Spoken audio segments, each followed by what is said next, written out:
¿Listo? ¿Presentamos? ¿Sí? Entonces tenemos con el doctor Alberto Harfuch Nasser, él es del hospital Reimers, y nos pusieron así el nombre: crecimiento guiado en extremidades, alargamientos óseos. ¿Sí? Está ya el doctor aquí, en esos momentos les platica su tema. Doctor, muchas gracias. Prepárate tu tema aquí, si quieres señalar. ¿Señalador? Sí. Ya. ¿Cuál es el botón del cambio? Botón es aquí. Este es el ¿Sí? botón del cambio, perfecto.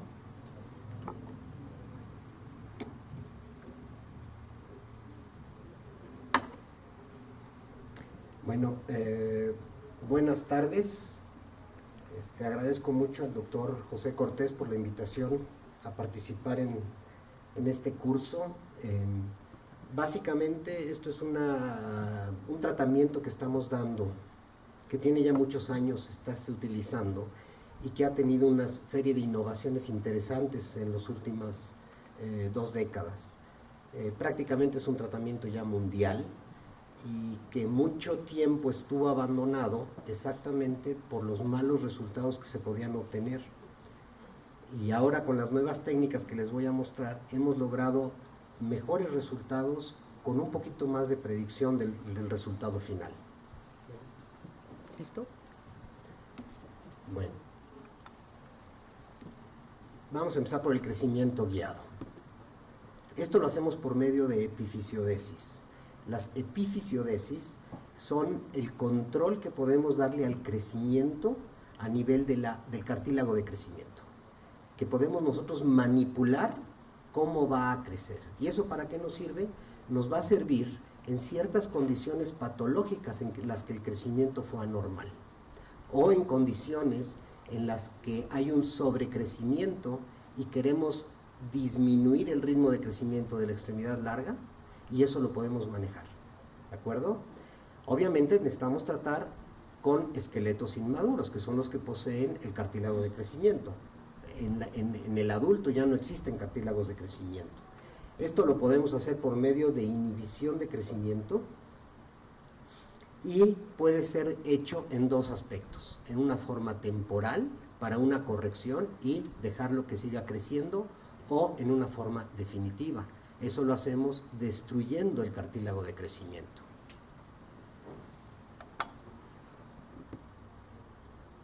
Entonces, el objetivo de esta plática es evitar o disminuir la necesidad de cirugías de osteotomía de alineación.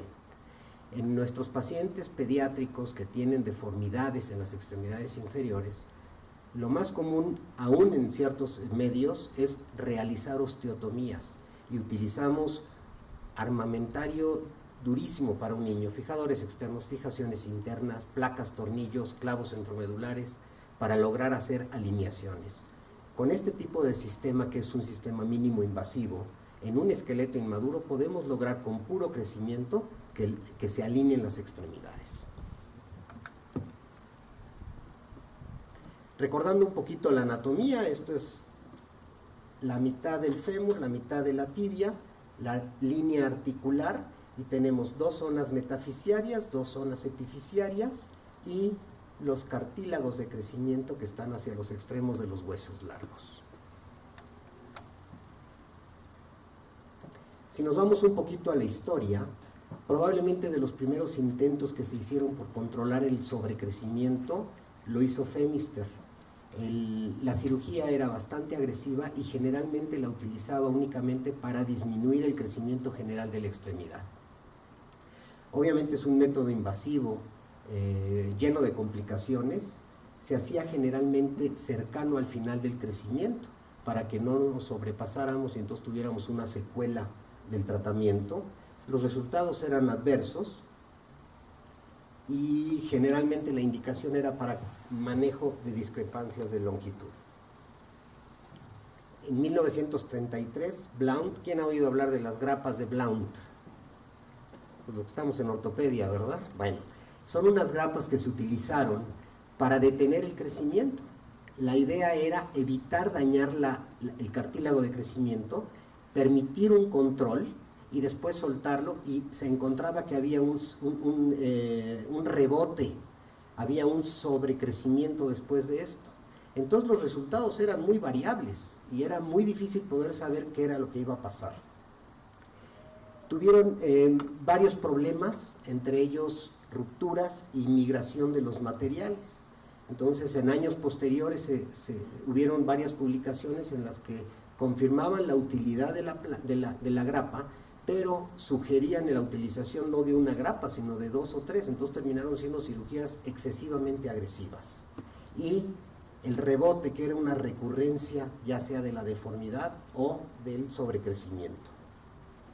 Además que había un problema, se hablaba de que podía ser un sistema temporal, pero al utilizar las grapas teníamos una compresión mantenida de la fisis, lo cual a lo largo del tiempo daba un cierre prematuro de la fisis. Entonces nos hacía, en lugar de un método temporal, nos hacía un método definitivo. Si vemos un poquito las grapas de Blount, recordemos que se manejaba prácticamente en discrepancias y en deformidades. Se recomendaba el uso múltiple de grapas de ángulo fijo. La migración del implante y la ruptura eran las principales complicaciones del procedimiento, y la temporalidad, que era muy dudosa debido a la compresión que ejercían sobre el cartílago de crecimiento. Eso sería una grapa puesta tanto en la epífisis como en la metáfisis, respetando el cartílago de crecimiento. Las flechas rojas lo que significan es que a lo largo de los brazos de la grapa van a cometer una presión hacia la zona de la fisis, y esa compresión es la que termina por dar un cierre prematuro del cartílago. Más adelante en la historia, algunos años después, ¿se acuerdan de 1933, 1945 de las publicaciones de Blount? Saltamos a 98 y Metasó diseña un tornillo canulado transficiario y lo reporta como temporal. Esto es agrediendo el plato fisiario. Cualquier agresión sabemos que puede ocasionar cierres prematuros, pero en su artículo menciona que orificios menores a 4 milímetros no deberían de ocasionar ningún problema. De todos modos, se encontraron riesgos de cierre prematuro por creación de puentes a lo largo del tornillo, y se reservaba para las adolescencias adultas, cercanas al final del crecimiento. ¿Por qué? Porque si formábamos un puente, pues la verdad es que ya el riesgo que teníamos de sobrecorrección ya era menor. Si vemos el diagrama del tornillo transficiario, pues sí agredimos el plato fisiario, hacemos perforaciones. ¿Y qué es lo que va a pasar con el tornillo puesto en esa situación? Lo que va a pasar es que en la zona donde atravesó el tornillo vamos a tener compresión de la fisis. Un orificio que está planteado al mero centro del platillo fisiario, pues va a llevar a un cierre prematuro. Entonces la temporalidad del sistema no es tan real. Tenemos el riesgo de cierres prematuros. Más adelante, en el año 2004, Peter Stevens nos habla de una placa de tensión. Inspirado posiblemente en la grapa de Blount, diseña un nuevo sistema que más adelante se los voy a enseñar. Obviamente conserva la fisis, no la toca, ¿de acuerdo? El ángulo de la placa es móvil, no es fijo. El concepto de temporal se hace real y amplía el rango de edad. En vez de llevarnos a adolescencias altas, podemos empezar a tratar niños desde los 4 años. Un poquito complicado porque no tenemos una prueba exacta de cuál va a ser la predicción de crecimiento de una persona, pero sí hay técnicas para hacerlo. Es una técnica mínima invasiva, y seguimos con el concepto del efecto de rebote. Una vez que retiramos los materiales va a haber una recurrencia de la deformidad que tratamos de corregir. ¿Qué es lo que planteamos? Planteamos procesos de sobrecorrección y retiramos materiales para que el rebote nos lleve a la normalidad. Esta es la placa en 8, son 2 tornillos, una placa que ahorita vamos a verlo. Si ponemos los tornillos y la placa en la misma zona, el efecto de presión lo va a llevar la bisagra. Es exactamente este punto. Y lo que va a terminar por hacer es que el crecimiento va a ser contralateral a la placa, se va a hacer una cuña de apertura y no va a haber daño a la fisis. Este es el sistema en el que podemos ver cómo la placa con los tornillos colocados en forma paralela tienen un máximo de 30 grados de divergencia. Ahí tenemos los 30 grados de divergencia. Y en este tipo de sistema tenemos un límite de corrección.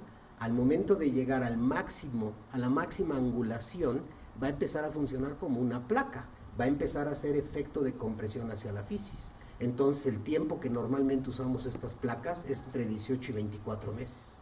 En casos especiales podemos alargarlo más, pero es la limitante de este sistema. Y los tornillos de la placa son tornillos canulados, lo cual les disminuye la rigidez, y esos son puntos de debilidad. Entonces, una de las principales causas de falla en este sistema es la falla del material, sobre todo de los tornillos canulados. Este es un sistema más nuevo todavía, en el que tiene una bisagra, que si ustedes ven, el ángulo se ponen en la misma forma paralelos, pero al tener una bisagra en el cuerpo de la placa, sigue manteniendo el efecto de bisagra y la apertura puede ser inmensa. ¿De acuerdo? Por calificar las deformidades que tenemos no es motivo de análisis de deformidades, pero para que podamos unificar nuestros reportes médicos, se han diseñado muchos tipos de valoraciones. Cuando tenemos desviaciones del eje mecánico, lo podemos calificar por zonas, medidos en milímetros del centro de la rodilla donde pasa el eje mecánico, y se califican en positivos o negativos. Y eso sería una forma de estandarizar preoperatorio, transoperatorio y final del resultado, cómo quedó el paciente. Hay varias publicaciones interesantes, entre ellas esta que habla de que la placa de tensión corrige deformidades angulares efectivamente en niños en crecimiento y es menos probable que produzca extrusión comparadas con las grapas de Blount. El uso correcto de la técnica produce corrección de deformidades angulares. Sobrecorrección y corrección insuficiente son problemas comunes si no hacemos una buena valoración de predicción de crecimiento. El plan preoperatorio cuidadoso y un seguimiento cuidadoso minimiza el potencial de complicaciones. Seguimos teniendo problemas, las obesidades, índices masa corporal altos, son pacientes difíciles de manejar. Inclusive ya empezamos como en 1940, ya hay publicaciones en pacientes con índice de masa corporal arriba de 40 de utilizar dos placas de tensión en lugar de una, pero sigue siendo el problema. Vamos a ver unos ejemplos rápidos. Aquí tenemos un valgo a nivel de la rodilla que hacemos una destrucción. Esto es una hemiepifisiodesis definitiva. Metemos una broca y rascamos el cartílago de crecimiento, final de crecimiento, y logramos una corrección. Vean el eje, el eje mecánico cómo pasa al centro de la rodilla. Entonces, este es un ejemplo de lo que hacemos al final del crecimiento. Podemos hacerlo también por medio de los tornillos transficiarios. Ahí tenemos un tornillo transficiario colocado en la zona distal del fémur, de los dos lados, y el resultado ya podemos observar aquí que hay cierre de los cartílagos de crecimiento y obviamente tenemos una corrección de la deformidad.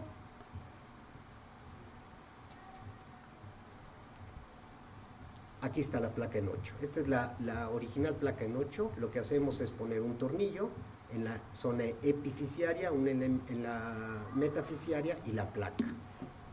Si ven el valgo que tenía en la rodilla, cómo se alinea, y aquí lo empatamos al valgo que tenía del otro lado, que es el original, es el que manejaba originalmente.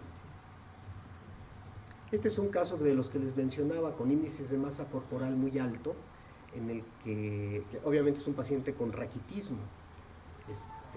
Yo creo que es una deformidad muy notoria, son de los niños que vemos caminar totalmente zambitos, tienen una deformidad muy amplia. Si nosotros medimos el eje mecánico va del centro de la cabeza al centro del tobillo, y la distancia de desviación es del centro de la rodilla donde pasa el eje. Aquí tenemos 17 centímetros del lado derecho y 18 del lado izquierdo. Vamos a ver cómo evoluciona este paciente. Colocamos placas arriba y abajo de la rodilla y empezamos a ver desde el postoperatorio cercano, 3 meses, empezamos a ver cómo de 170 baja a 120 y a 150. Tenemos 9 meses de la operación, perdón, una antes, tenemos 9 meses de la operación y vemos que del lado derecho corrige infinitamente más rápido que del lado izquierdo. El lado izquierdo, algo está pasando que no corrige. Revisamos nuestras radiografías, vemos nuestras placas. Imagínense la presión a la que están metidos los tornillos. No sé si alcancen a percibir el pandeo de los tornillos. Sin embargo, no me justifica el por qué del lado izquierdo no tenemos una corrección simétrica con el derecho. Siendo un poquito crítico, si observan, la separación de la placa al hueso es amplia y no está tomada totalmente en AP. Si seguimos la evolución podemos observar, de un lado tenemos una corrección prácticamente completa y sin embargo del otro quedamos muy atrás. Si hacemos un acercamiento, vean el pandeo que está sufriendo el tornillo inferior. Decidimos hacer un cambio de placa. Ahí se quedó un pedazo de tornillo roto. Hacemos un cambio de placa y empieza a corregir hasta corregir a 27. Mientras que del lado derecho ya sobrecorregimos 10 milímetros. Entonces llega el momento de los retiros de los materiales. Y el efecto que les decía del rebote al momento del retiro, si nosotros 2 meses después del tratamiento, que tenemos ya una extremidad alineada, tenemos una inclinación en sobrecorrección. Retiramos los materiales. Esta línea azul debería estar paralela al piso, ¿de acuerdo? Retiramos los materiales del fémur, que era el que teníamos lastimado, y vean la sobrecorrección. 3 meses después va regresando a la normalidad. Y la idea es que llegara a su normalidad completa. Casos curiosos, un paciente con enfermedad de Blount tipo 1. Enfermedad de Blount es una desviación en varo de la rodilla por cuestión genética. Tiene una anomalía en la parte posteromedial del extremo proximal de la tibia, que tiene una deficiencia de crecimiento. Y los peores resultados reportados con este tipo de tratamiento son exactamente en la enfermedad de Blount. En este caso hicimos el tratamiento, quiero que vayan viendo cómo va corrigiendo. Prácticamente la corrección es completa y del otro lado posee un Blount tipo 6. Este sí tiene una fusión, no tiene placa en ese lado y el crecimiento no puede controlarse por medio de este tipo, ¿no? Pero a final de cuentas, por lo menos del lado derecho del varo que tenía, tiene una alineación completa. Existen otros casos como son las displasias metaepificiarias, son deformidades muy serias, muy incapacitantes. Pueden ver cómo una de las extremidades está desviada en valgo y la otra en varo. Esta es la típica deformidad que los libros mencionan como soplado por el viento, ¿no? ¿Sí? Se los lleva de lado. Esa es la típica deformidad. En estos casos, la verdad es que la predicción de crecimiento tiene muy poco valor.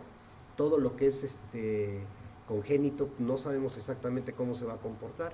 Realizamos el procedimiento de crecimiento guiado, añadimos un sistema más en la tibia y vemos cómo a un paso lento, pero vamos corrigiendo la deformidad. Si observamos la primera deformidad, pues prácticamente ya alineamos al paciente.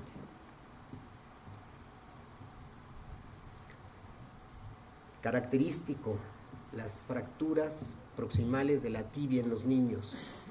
Pocos, muy pocos, son los que les explican a los padres que un paciente, un niño que tuvo una fractura en la región proximal de la tibia, a pesar del mejor yeso que le pongamos, va a evolucionar con un valgo, y valgos que llegan a ser muy severos. Obviamente el paciente o los papás buscan ayuda en otra institución, y es que me la trataron mal, y eso es exactamente lo que va a decir el paciente: me trataron mal. Lo único que fue falta de comunicación. Si nosotros vemos un paciente con una fractura proximal de tibia y le explicamos a los familiares que hagamos lo que hagamos, lo más seguro es que desarrolle un valgo, pues ellos ya saben a qué le están tirando, y ya no va a ser culpa del que puso el yeso, ¿no? Colocamos una plaquita, aquí ya va en proceso de alineación, y logramos una alineación prácticamente normal con el sistema. Existen algunos problemas. Si vamos a hacer una de las técnicas, yo creo que tenemos que empaparnos en la técnica que vamos a utilizar. La técnica está descrita en una dirección metafisiaria a epífisis. Este es un sistema que pusieron intraarticular, la cabeza está intraarticular, está sobre la epífisis, atravesando no en forma perpendicular a la fisis, la está perforando en forma oblicua. Si nosotros hacemos un orificio de 4 milímetros en forma perpendicular, es totalmente diferente a si lo atravesamos en oblicuo. Vamos a hacer un orificio mucho más grande y vamos a crear un cierre prematuro de la fisis. Esta es la situación de un problemilla ahí, ¿no? Pues muchas gracias, espero no haberlos alargado mucho. ¿Tienen alguna pregunta?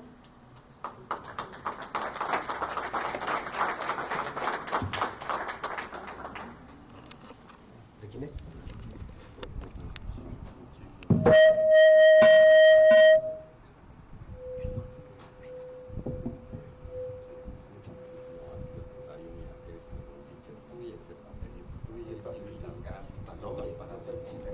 Muchas gracias.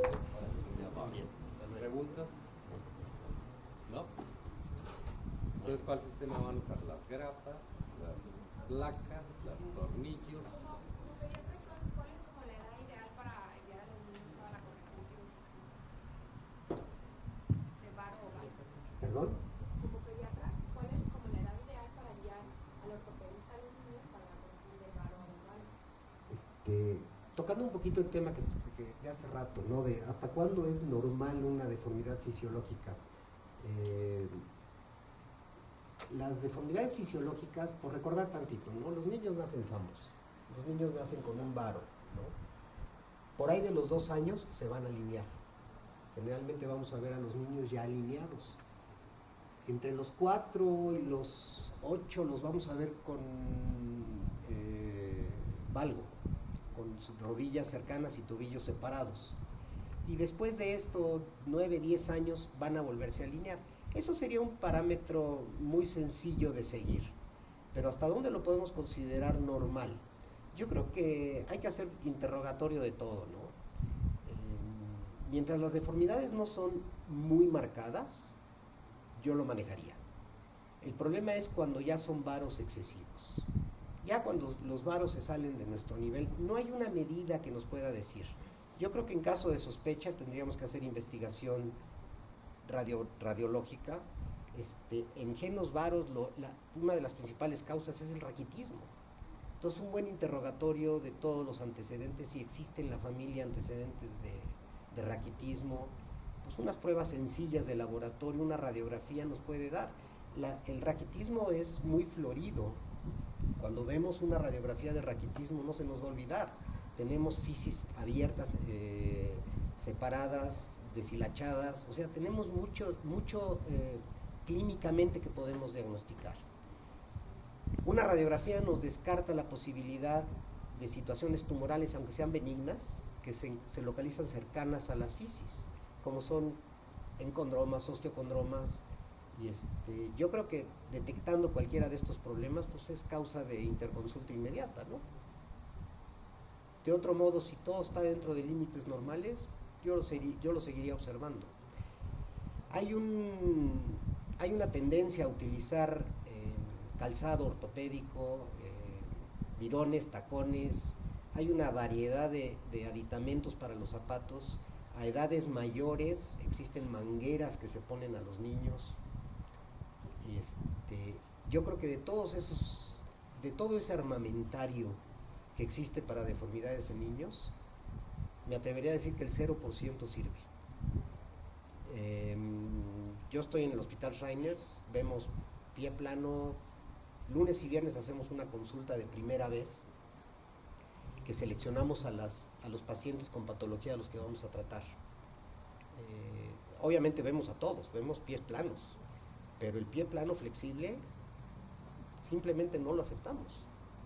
El pie plano rígido sí, porque el pie plano rígido conlleva una patología y lleva una base patológica que ocasiona ese problema. El pie plano rígido es un pie funcionalmente alterado, es un pie doloroso, hace niños lentos. Entonces, y hay muchas patologías que se pueden curar, pero son por medio de cirugías, no por plantillas. Yo no sé si han tenido la experiencia de platicar con amigos que hace algunas décadas el niño que no usaba zapato ortopédico, la abuela decía, ¿no? Dice, ponle zapatos ortopédicos a tu hijo porque si no, va a padecer de la columna. Cuando sabemos que es exactamente al revés. Los niños que tienen problema en columna manifiestan deformidades en pie. Entonces, cuando tenemos un paciente con problema de pie, muchas veces antes que el pie revisamos la columna, ¿no?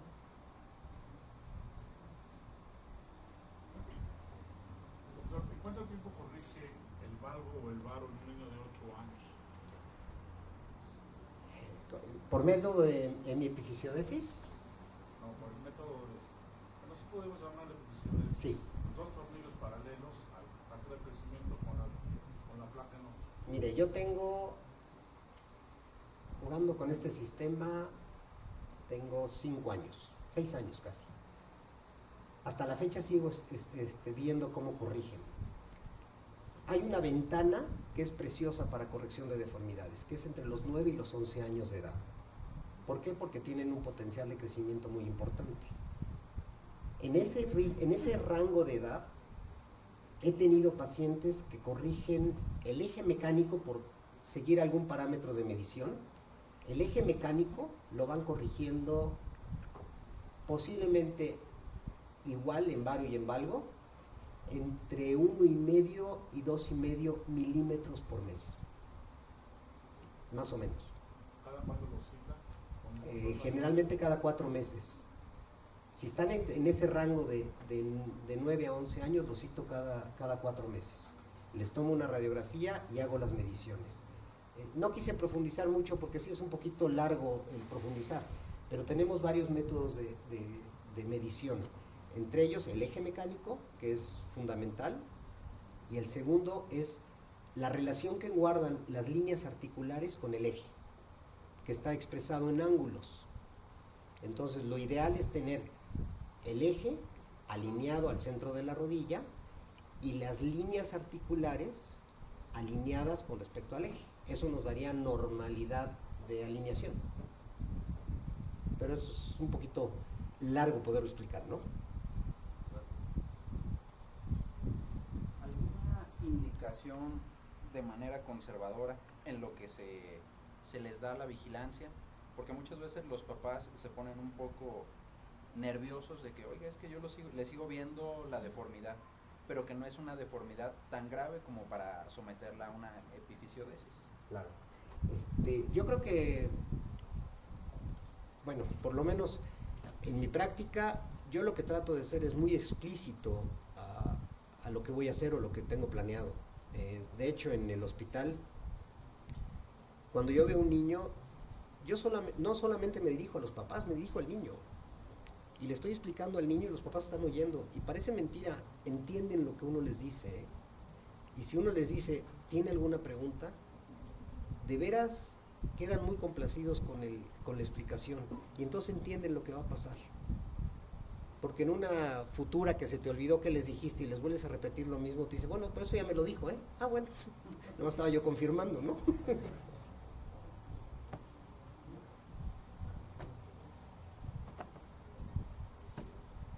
Listo. Pues muchas gracias. No, Gracias de qué nuevo. gusto, Muy ¿eh? amable. Hasta luego. Bueno, pues yo creo que así hemos terminado por hoy el ciclo de pláticas de este día. Vayan, coman, descansen y mañana les seguimos 8 de la mañana. ¿Sí? Que descansen. Y gracias por la asistencia.